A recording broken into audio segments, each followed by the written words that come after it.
Hello everyone, this is Parvez sir. Welcome back to our YouTube channel accountancy with Parvez sir. तो आज class 12 commerce के लिए ये जो हमारी क्लास है वो है ऑब्जेक्टिव टाइप क्वेश्चंस की क्लास।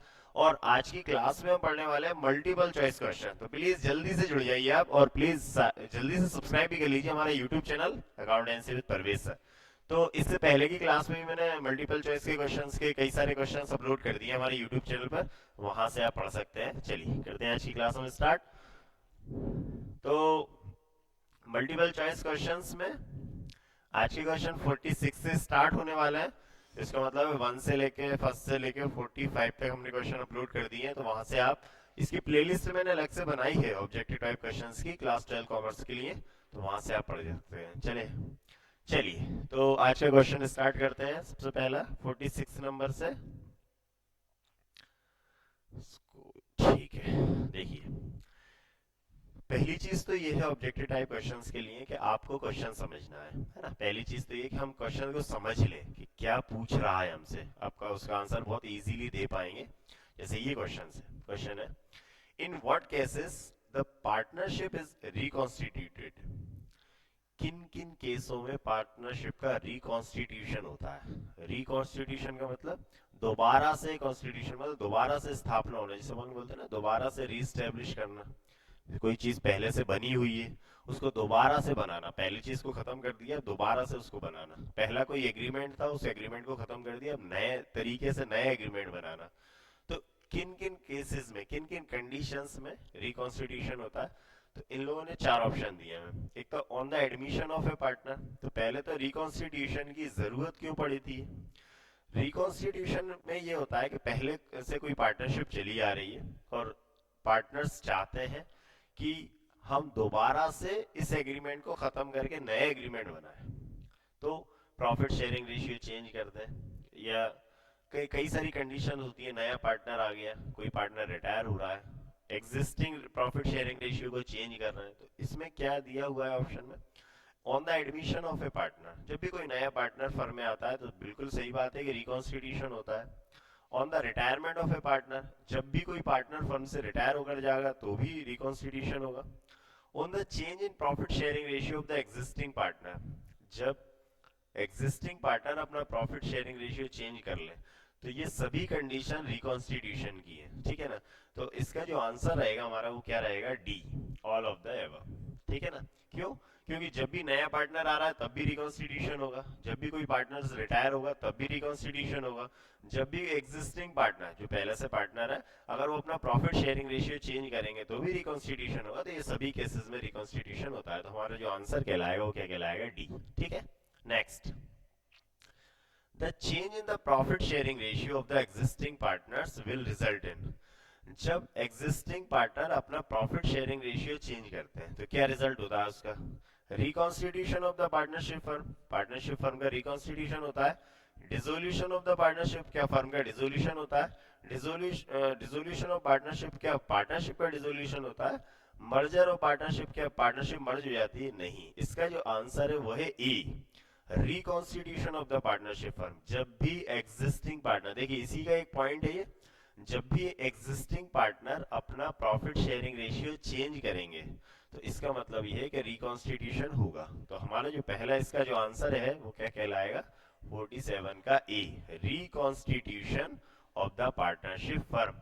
जब भी एग्जिस्टिंग पार्टनर अपना प्रॉफिट शेयरिंग रेशियो चेंज करेंगे तो इसका रिजल्ट ये होगा कि पार्टनरशिप फर्म का क्या हो जाएगा, रिकॉन्स्टिट्यूशन हो जाएगा। ठीक है। चलिए next, A and B are two partners who share profit and loss in the ratio of 2:3। दो पार्टनर हैं A और B, और इनका जो प्रॉफिट शेयरिंग रेशियो है वो 2:3 है, 2:3 है।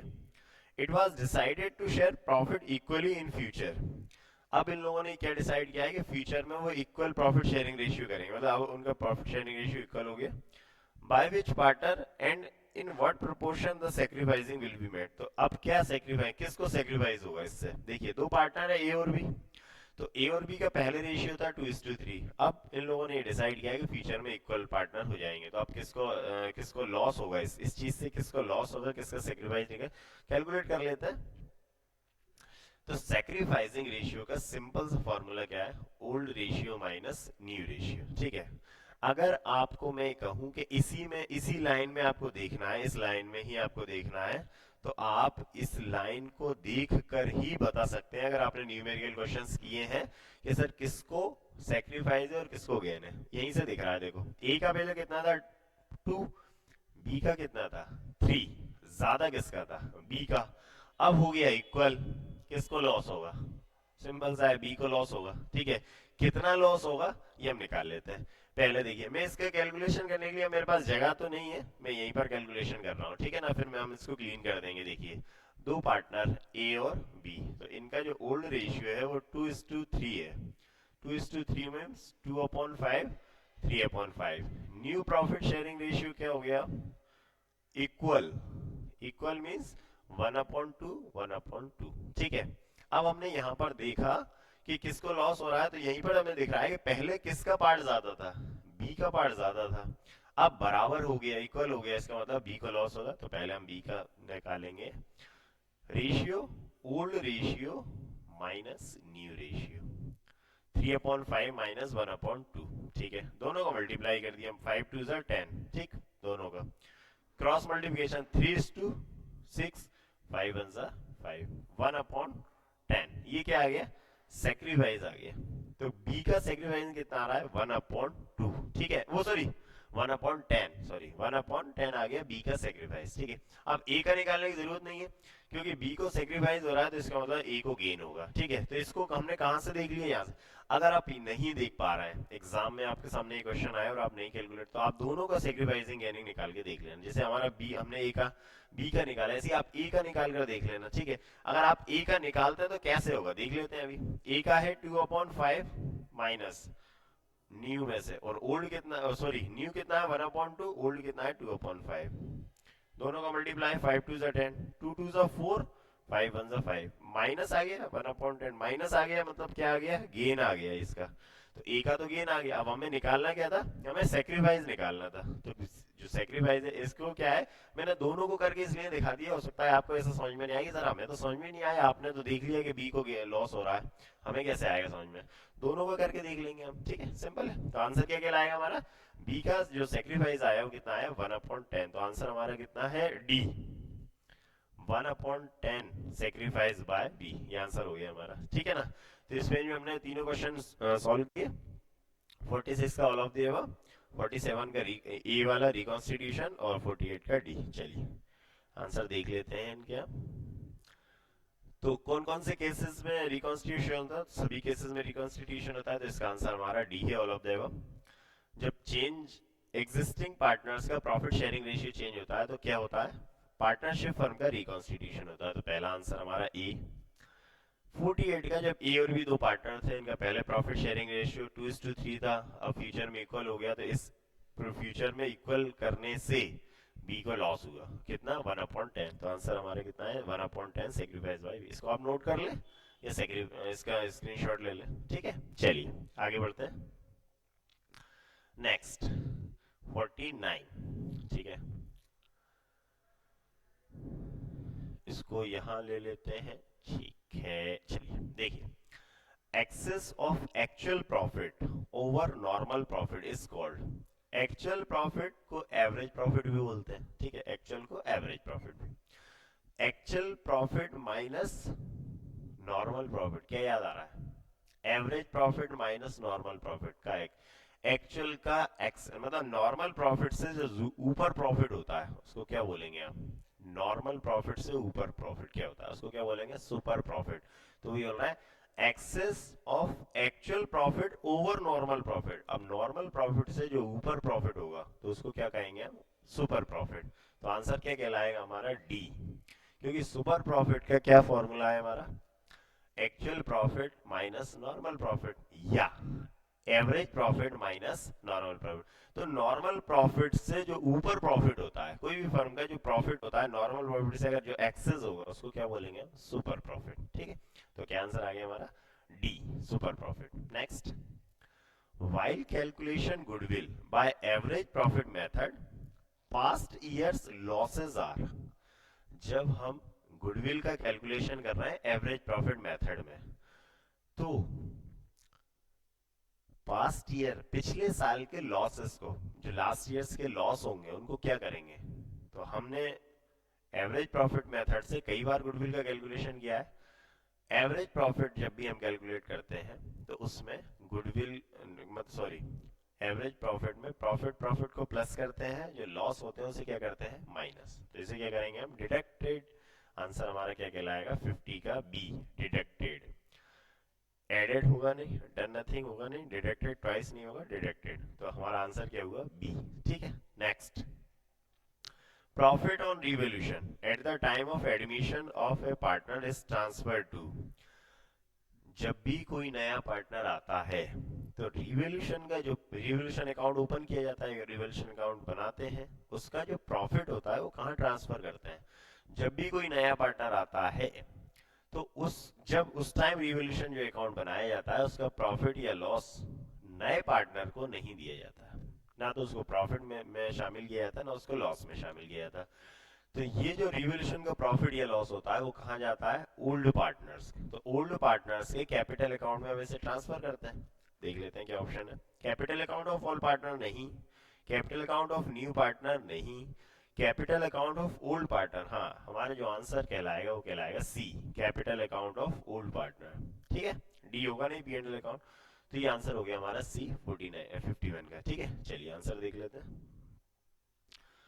तो 49 का आंसर है हमारा सुपर प्रॉफिट, क्योंकि जो नॉर्मल प्रॉफिट है, नॉर्मल प्रॉफिट से जो ऊपर एक्सेस होता है उसको बोलते हैं सुपर प्रॉफिट। क्योंकि सुपर प्रॉफिट कैसे कैलकुलेट किया जाता है average profit minus normal profit. ठीक नेक्स्ट।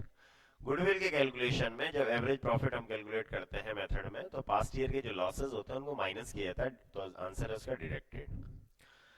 रिवोल्यूशन का जो प्रॉफिट होता है नए पार्टनर के एडमिशन के टाइम में तो उसे ट्रांसफर किया जाता है ओल्ड पार्टनर्स के कैपिटल अकाउंट में। ठीक है, इसको आप नोट कर लीजिए, ये इसका स्क्रीनशॉट ले लें। चलिए नेक्स्ट 52 इस पे आते हैं हम। चलिए इसको यहां ले लेते हैं। देखिए A and B share profits in the ratio 3:1। दो पार्टनर है और उनका प्रॉफिट शेयरिंग रेशियो है 3:1 3:1। C is admitted into partnership for 1/4 share। A और B दो पार्टनर थे, इनका प्रॉफिट शेयरिंग रेशियो 3:1 था। नया पार्टनर आ रहा है C और C का जो रेशियो रहेगा 1/4। The sacrificing ratio of A and B is. तो A और B का सैक्रिफाइसिंग क्या होगा। अब इस क्वेश्चन में कहीं पर भी ये नहीं लिखा हुआ है कि जो C आ रहा है वो पुराने पार्टनर से कुछ शेयर ले रहा है, ये नहीं लिखा हुआ है कि सी के आने से ए और बी अपने शेयर में से कुछ दे रहे हैं। तो वो अपने शेयर में से कुछ कम नहीं कर रहा है, सी अपने सेपरेट उसके लिए पार्ट के लिए आ रहा है 1/4 के लिए। तो इसका मतलब है जो ए और बी का सेक्रीफाइस होगा वो 3:1 ही होगा। क्यों होगा 3:1, क्योंकि वो अपने शेयर में से कुछ कम नहीं कर रहा है, उसका नया शेयर बनेगा। तो इस कंडीशन में हम जब नया प्रॉफिट शेयरिंग रेशियो कैलकुलेट करते हैं तो क्या करते हैं, पहले ये मान लेते हैं let the profit of the firm is 1। पहले 1 को हम एज्यूम कर लेते हैं प्रॉफिट के रूप में, फिर 1 में से नए पार्टनर का शेयर माइनस करते हैं 1 माइनस 1/4। 1 में से 1/4 माइनस करने के बाद जो 3/4 बचता है उसे मल्टीप्लाई करते हैं ओल्ड पार्टनर्स में, तो हमारा new profit sharing ratio calculate होता है। ओल्ड रेशियो में से न्यू रेशियो को जब हम माइनस करेंगे तो सैक्रिफाइसिंग रेशियो आएगा। लेकिन ये सब हमें इस क्वेश्चन में क्यों नहीं करना, ये सारी चीजें इसलिए करना है कि जो सी नया पार्टनर आ रहा है वो आ रहा है 1/4 के लिए और वो अपना शेयर किसी और पार्टनर से नहीं ले रहा। इसका मतलब है ये जो पार्टनर है ए और बी वो अपने शेयर में से सी को कुछ नहीं दे रहा है। इसका मतलब हुआ कि जो सैक्रिफाइसिंग होगा वो किस रेशियो में होगा 3:1 में। अगर वो अपने रेशियो में से कुछ माइनस नहीं कर रहा है, इसका मतलब जो भी लॉस होगा ए और बी को वो इसी रेशियो में होगा। किस रेशियो में होगा 3:1 में। तो हमारा आंसर जो है वो क्या कहलाएगा बी 3:1। और अगर आपको इसको कैलकुलेट करना है तो क्या करेंगे, पहले नया प्रॉफिट शेयरिंग रेशियो कैलकुलेट करेंगे और फिर ओल्ड में से न्यू को माइनस करेंगे तो सैक्रिफाइसिंग हो जाएगा। ठीक है चलिए आगे बढ़ते हैं। When the new partner brings his share of goodwill in cash, the amount is debited to। जब नया पार्टनर अपने शेयर की गुडविल कैश में लेकर आएगा, कोई भी नया पार्टनर जब आता है और गुडविल लेकर आता है कैश में, क्या जनरल एंट्री करता है, सिंपल सी जनरल एंट्री है cash account debit to premium for goodwill, ये एंट्री होती है अगर वो सिर्फ गुडविल लेकर आ रहा है, ठीक है ना। और कैपिटल लेकर आएगा साथ में तो क्या होगी, cash account debit to new partner capital account to premium for goodwill. दोनों ही कंडीशन में कैश को डेबिट किया जाता है, तो क्या चीज डेबिट होगी, कैश। हमारा आंसर हो जाएगा 53 का सी, कैश अकाउंट। ठीक है, आगे बढ़ते हैं। Revaluation account is prepared on, revaluation account कब बनाया जाता है, रिवैल्यूएशन अकाउंट कब बनाया जाता है, एडमिशन के टाइम में, जब भी कोई नया पार्टनर एडमिशन लेता है तब बनाता है। तो डिसोल्यूशन ऑफ फर्म नहीं, फर्म्स गेन नहीं, एडमिशन ऑफ न्यू पार्टनर, हाँ सी 54 का जो आंसर आएगा वो admission of a new partner. ठीक है, क्योंकि जब भी कोई नया पार्टनर फर्म में एडमिशन लेता है तो रिवैल्यूएशन अकाउंट बनाया जाता है। चलिए, इस पेज के क्वेश्चन हो गए, इसके आंसर देख लेते हैं हम। तो 52 का आंसर है 3:1, क्योंकि वो पुराने पार्टनर अपने शेयर में से कुछ नहीं दे रहे हैं, दैट मींस सैक्रिफाइसिंग रेशियो कहलाएगा, ए और बी का होगा 3:1। जब भी कोई नया पार्टनर गुडविल कैश में लेकर आता है तो कैश को ही डेबिट किया जाएगा। रिवैल्यूएशन अकाउंट प्रिपेयर किया जाता है एडमिशन पार्टनर के एडमिशन के टाइम में, ये आपको याद रखना। चलिए नेक्स्ट, अब हम आते हैं 55 पे। ठीक है, चलिए मैं ये देख रहा था कितने क्वेश्चन और हैं इस क्लास के, 55 क्वेश्चन, नहीं तो आप बोर हो जाएंगे ज्यादा। बोले सर इतने तो याद ही नहीं रह पा रहा है जितने आप पढ़ा रहे हो एक साथ एक क्लास में, नेक्स्ट क्लास में ले लेना। तो मैं देख रहा था कितने और बचे हुए हैं इस क्लास के लिए, कहीं यहाँ बोर ना हो जाए। देखिए, एक साथ याद भी नहीं रख पाते, सिंपल चीज है कि अगर हम कुछ कुछ पार्ट में उसे पढ़े तो वो जल्दी इजीली याद हो जाएगा। देखिए, in which ratio the profit on revaluation is distributed, किस रेशियो में रिवैल्यूएशन का प्रॉफिट डिस्ट्रीब्यूट किया जाता है। रिवैल्यूएशन अकाउंट का जो प्रॉफिट होता है किस रेशियो में डिस्ट्रीब्यूट किया जाता है, ओल्ड रेशियो में हमेशा, ना सैक्रिफाइसिंग में होता, ना गेनिंग में होता, ना न्यू रेशियो में होता। रिवैल्यूएशन अकाउंट का जो प्रॉफिट या लॉस होता है वो ओल्ड रेशियो में ही डिस्ट्रीब्यूट किया जाता है। तो न्यू प्रॉफिट रेशियो नहीं, सैक्रिफाइसिंग नहीं, old profit and loss ratio, हमारा आंसर कहलाएगा C, old profit and loss ratio, gaining नहीं कहलाएगा। ठीक है, next, in case of retirement of a partner in what proportion is goodwill distributed, अगर कोई पार्टनर रिटायर होता है उस कंडीशन में गुडविल को किस रेशियो में डिस्ट्रीब्यूट किया जाता है। ठीक है, कोई भी पार्टनर अगर रिटायर होगा तो उसे जो गुडविल होगी वो डिस्ट्रीब्यूट किया जाएगी ओल्ड प्रॉफिट शेयरिंग रेशियो में, आपको याद रखना है। जब भी कोई पार्टनर फर्म से रिटायर होता है तो गुडविल का डिस्ट्रीब्यूशन होगा ओल्ड प्रॉफिट शेयरिंग रेशियो में। पहला ही आंसर है हमारा A, old profit sharing ratio. Sacrificing नहीं है, गेनिंग नहीं है, नन ऑफ दिस नहीं है, ओल्ड प्रॉफिट शेयरिंग रेशियो में गुडविल का डिस्ट्रीब्यूशन होगा। ठीक, next, what would be the annual rate of interest if payable amount is not paid to the dead partners legal executor। तो जो पार्टनर की अगर कोई किसी पार्टनर की डेथ हो जाती है तो उसको जो अमाउंट देना था अब वो उसके लीगल एग्जीक्यूटर को दिया जाएगा। लीगल एग्जीक्यूटर को अगर लमसम में पेमेंट नहीं, उस टाइम पेमेंट नहीं किया जाता जब उसकी डेथ हुई है पार्टनर की, और वो इंस्टॉलमेंट में आगे चल के पैसा दिया जाता है, तो उस पर कितना परसेंट इंटरेस्ट दिया जाएगा उसको। सिंपल सी चीज है, 6% पर एनम। ठीक है, आंसर क्या है 10, 5, 6, 7, 6। क्यों, जब भी कोई पार्टनर की डेथ होती है तो उसका जो पैसा रहेगा, जो भी capital, interest on capital, salary, profit, ये सब चीजें जो दी जाएंगी वो उसके लीगल एग्जीक्यूटर को दी जाएंगी। तो जो भी पैसा उसका फंड अमाउंट बनेगा वो एट ए टाइम उसको दिया जाएगा। लेकिन अगर फर्म के पास कैश अवेलेबल नहीं है, फंड की कमी है, तो फिर वो नेक्स्ट आगे टाइम में दे सकते हैं, लेकिन जितना भी टाइम बाद देंगे उस पर 6% पर एनम से फर्म को इंटरेस्ट देना पड़ेगा उस लीगल एग्जीक्यूटर को। ठीक, चलिए आंसर देख लेते हैं। तो 55 का था old profit and loss ratio, कि रिवैल्यूएशन का जो डिस्ट्रीब्यूशन होता है वो किस रेशियो में होता है, old profit sharing ratio. Retirement के टाइम में, पार्टनर के रिटायरमेंट के टाइम में गुडविल का distribution old profit sharing ratio में ही होगा, और लीगल एग्जीक्यूटर को जो अमाउंट दिया जाएगा उस पर कितना परसेंटेज दिया जाएगा, अगर आउटस्टैंडिंग अमाउंट रहेगा तो 6%। ठीक, इसको आप नोट कर लो, इसके स्क्रीनशॉट ले लो। तो आज के क्वेश्चन कंप्लीट हुई, आज की क्लास कंप्लीट हुई मल्टीपल चॉइस क्वेश्चन की। मोस्ट इंपोर्टेंट क्लास चल रही है एग्जाम के लिए, आप पढ़ते रहिए और देखते रहिए हमारे हर एक वीडियोस, जिससे आपको मल्टीपल क्वेश्चंस अच्छे से याद हो जाएंगे। मिलता हूँ नेक्स्ट वीडियो में फिर से कुछ नए टॉपिक लेके, कुछ नए क्वेश्चंस लेके।